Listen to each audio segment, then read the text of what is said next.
Alright guys, we're here with the 10 questions of Ask the PR Guy, I guess. I'm Dave Mitchell, I'm the PR guy, vice president. Whatever hat you want me to wear, I will wear. So I'm going to go ahead and start with some of the questions. The first one from Robert Hill says, who is your favorite RWR driver? I'm not going to try to be politically correct on this because I just can't. I like all of them, to be honest with you. Each one of them brings something different to the table. Everything from Stanton Barrett with his experience and his stories of being in Hollywood is always entertaining. Donnie Neuenberger has great stories and a great person to work with. Timmy Hill, his enthusiasm is unmatched with anybody that we have.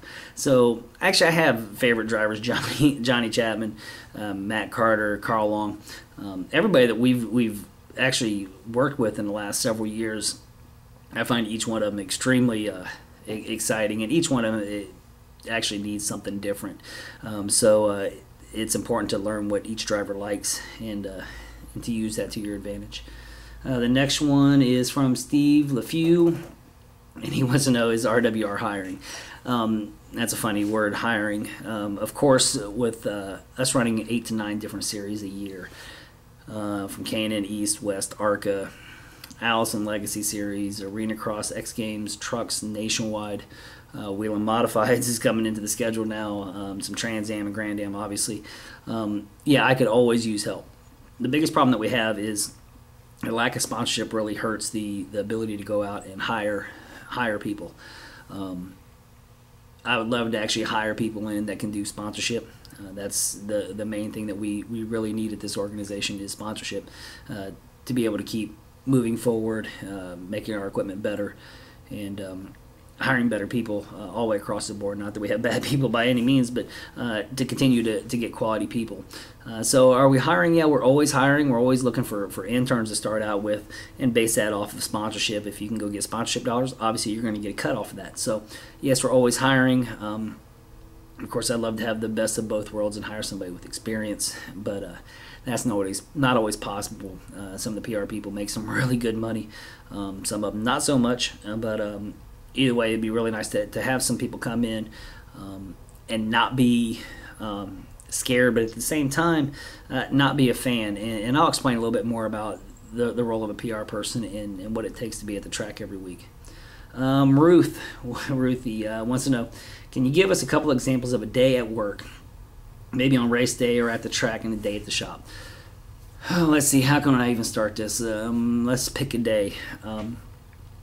We'll go through the whole week. Let's say Sunday. We had a race on Saturday night, so Sunday starts typically about 5 a.m. That day consists of uploading probably 300 to 1,000 photos that I have taken throughout the weekend. Also any kind of video. That usually takes 4 to 6 hours of uploading, not only from the camera to the CPU, but then also from the CPU to the internet, and putting those out for people. Video editing takes all day. So usually my day starts about 5 a.m. on Saturday, ends right around 10:30, 11 o'clock at night, which really makes my family really happy. But it's something that has to be done. Also on Sunday, while all that stuff is uploading, you're writing your post-race reports for, let's say, Timmy, and getting that out there. Also Tyler and Allison Series, gathering all that information and putting that up. Then you turn around, you update all the websites. So personally, I update the Rick Ware Racing website, the Point website, I should say the Point Racing website, Timmy Hill 15, Tyler Hill 2, Jeffrey Earnhardt's website. So I have typically 5 websites I update on Sunday. So that's my Sunday, and it's pretty loaded. Monday, come in about 7 a.m., get busy ordering graphics that you need for that week, for the following week. That's pretty much all day to figure out who needs what cars are getting switched around. Sometimes a 41 becomes a 71, sometimes a 71 becomes a 75. Timmy's car changes from time to time, so that's a little bit of a process there. Figure out what damage we have to get the graphics ordered for it, and then do any kind of follow-ups with sponsors, follow up with the drivers, that type of scenario. Tuesday, and that usually goes most of the evening, and then we go into Tuesday. Tuesday is what I call credential day from hell. Usually I have anywhere from 20 to 80 guests I got to put in. all on guest list, get all those things done, and go ahead and start writing pre-race reports for the week, sending all that stuff out. Tuesday's also my day for meetings with the sponsors. I have 3 different conference calls with sponsors or prospective sponsors every Tuesday. And then go back here and start laying any kind of graphics that we picked up from our vinyl company. Wednesday, usually end up loading up, help load up all the stuff, drop off dry cleaning. I've already picked it up. That was on Monday.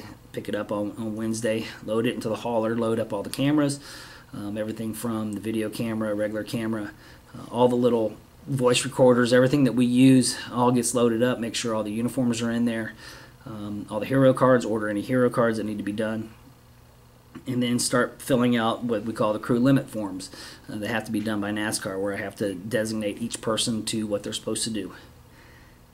Then on Thursdays, usually travel day. Thursday we travel all day. We drive to every place except for California and Phoenix. We've driven to, so that's usually anywhere from, hopefully it's close, it's an hour, sometimes it's up to 18 hours. We don't mind that. We're a small team. All of us get along really good up until about the 17th hour, and then we want to kill each other. But you get to the track, get everybody's credentials, get everybody through, start going through tech, help push, help do whatever we have to do, keep up with the media, and all that, all through qualifying, practice, all that, photos. I also spot during practice and during the race from time to time. I try to not do the race, that way I can take photos. But I almost always do practice. I'll basically spot the 41 and 71, and because you'll never see them out on the track at the same time during practice. So I spot all that, get lunch ready, make sure everybody's all fed. Everybody to their rookie meetings, crew chief meetings, spotter meetings. Make sure Goodyear's all taken care of. And race day, same type scenario. So there's a bunch of things that I left out there that are minute. Everything from transportation information, getting everybody's hotel accommodation set up, make sure they have their per diem, who's riding in what van. All of a sudden somebody doesn't like somebody, so they get switched to another van. It's all inclusive. It's all the time. I basically take care of all the websites, all the photos, all the media, all the press releases, and all the social media. So it's a round-the-clock deal. I have everything that I possibly need to make sure I have a full day. Jeremy wants to know, what is the best part and the worst part about being a PR? The best part is I love what I do. I've loved this sport since I was a little kid. I respect this sport. I'm very fond of the history. I'm very enthusiastic about its future.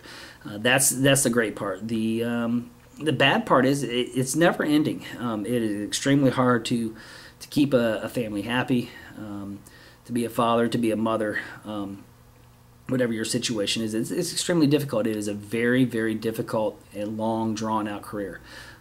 There really is no downtime. Now with the way the media is out there with the internet, where everything is instantaneous and around the clock, you really have to be on your toes all the time. You never know when somebody's going to badmouth you or say something and on their Facebook or Twitter, and next thing you know, before you even, that might happen at 1 o'clock in the morning, by 7 o'clock in the morning, you've got a major mess on your hands. So you're constantly trying to stay up with all that, and that's a difficult part. The media doesn't stop and your name doesn't stop, so you have to really kind of be up and be aware of that. That's the bad part of it. Let's see, John Ward.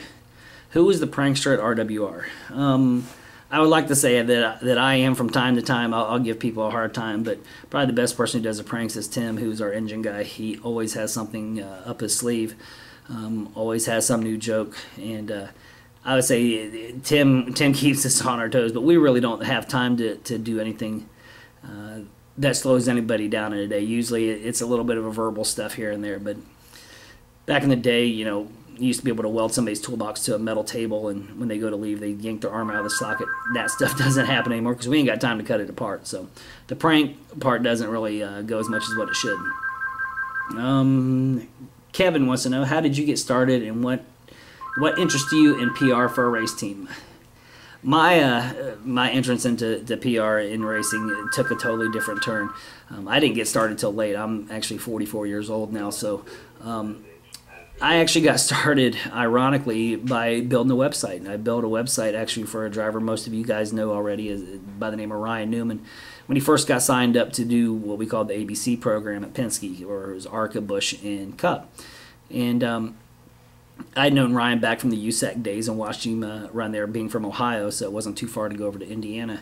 So I grew up around the USAC divisions, and I had followed Ryan and got to know Ryan pretty well and built his first website. And it really took off. It was one of the most popular websites out there. And from there, I actually started getting involved a little bit with the Penske organization. And I noticed that a lot of the developmental drivers back at that time, it was a popular thing to be a developmental driver, and there wasn't any way to be able to rate them or find out how these drivers will be. So I started my own website, and it was called a Racers Report.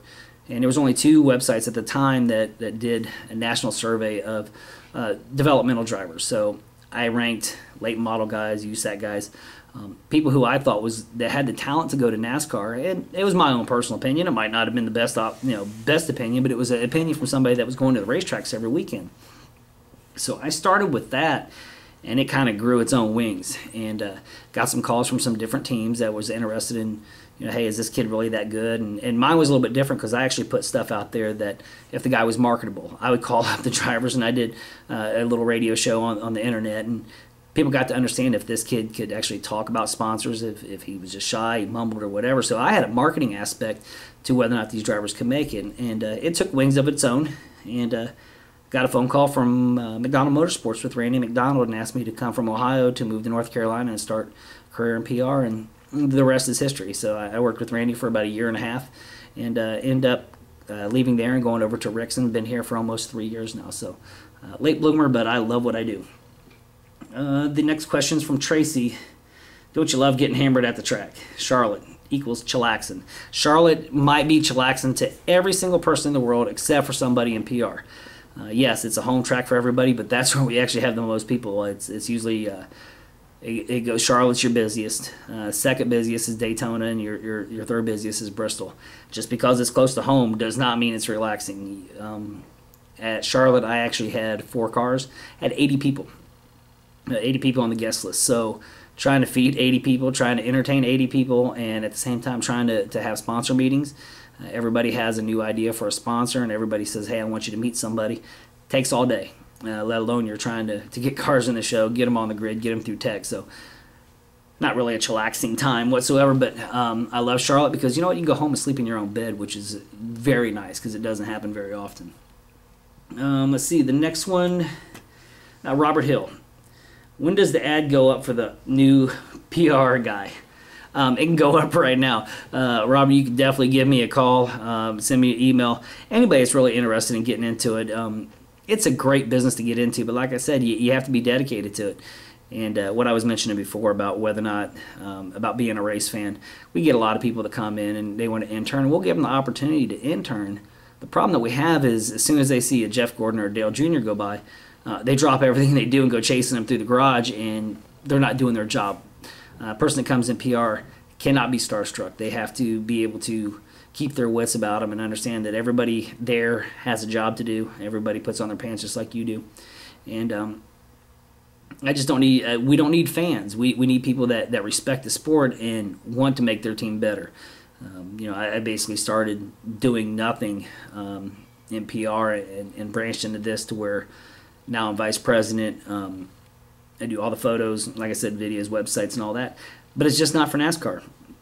Being with Rick, I've got the opportunity to learn about arena cross, the X Games, motocross, supercross, Allison Legacy Series cars, Legends cars, late models, trucks, Sprint Cup, Nationwide, Grand Am. And each series is completely different, so you have to be on your toes and learn how each one of them works. So that ad is up, so come on over, Robert. I got a desk sitting over here ready for you. But I think that should do it for the questions. If you got any more, definitely send them to me, and I'll see you guys at the track. See ya.